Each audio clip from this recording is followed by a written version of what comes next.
तरह से बोले थे पिता के पास ही पहुँचते हैं ब्रह्मलोक। उन्होंने उनके पिता से कहा मार्कंडेय ऋषि के कि ब्राह्मण देवता ये बालक को हमें दे दो, और उस बालक को लेकर के अपने साथ ब्रह्मलोक चले।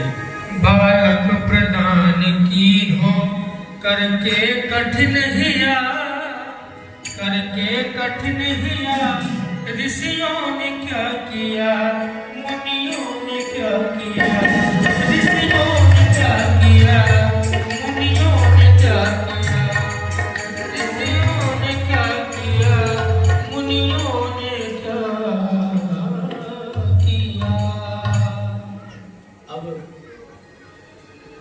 आप विचार करो कि किसी का 5 वर्ष का बालक हो, एक ही बालक हो, और उसको कोई आकर के ले जाए तो क्या आप दे दोगे? जो अबोध बालक है,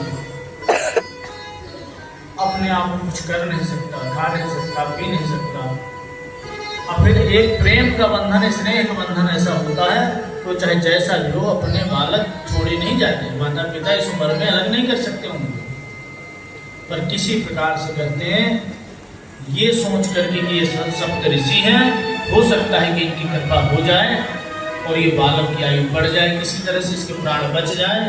तो कहते हैं बड़ा कठोर हृदय करके बालक को किसी प्रकार दिया।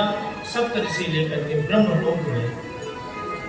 जब ब्रह्मलोक पहुंचे तो सप्त ऋषियों ने ब्रह्मा जी को प्रणाम किया और बालक को सिखा दिया कि बेटा जैसे हम प्रणाम करें तो वैसे तुरंत ब्रह्मा जी, और उसको चरणों में गिरने का, हम जैसे प्रणाम करें तुम भी तुरंत भगवान ब्रह्मा जी के चरणों में लेट के प्रणाम करना।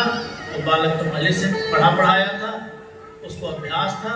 ऋषियों ने प्रणाम किया, ब्रह्मा जी बड़े प्रसन्न हुए कि हमारे सप्त ऋषि आए हैं, बड़े प्रेम से आशीर्वाद दिया। जैसे बालक चरणों में गिरा तो उसको भी ब्रह्मा जी आशीर्वाद दिया और क्या बोले, चारों मुखों से चिरंजीवी भव, चिरंजीवी भव, चिरंजीवी भव।